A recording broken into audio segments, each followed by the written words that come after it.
Mahalaga naman dun gatas eh. Kahit Isang total. ano, nahihiya na naman. Kasi nga, syempre, ano yan Lasa eh. Kung tiisin mo na, basta sobrang Pwede kayo sakit. nalo sa... Doon sa inupuan natin. Iyan o, tapat mo nga. Unan mo. Oo nga, lintik yung unan. Naiyak daw. Parang alam ko hindi pa nakakapunta. Yung bago lang.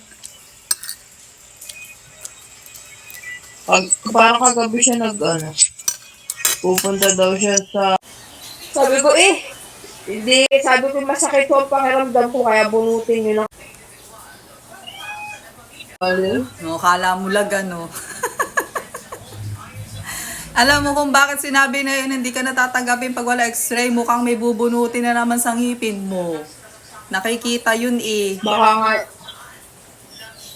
Hindi, kasi nga Ganun yun. Ano ka? Hindi, gawa nga di ba nang hindi nga ako nagpa-x-ray kahit ilang beses ako sa... Hindi ko na naman yan.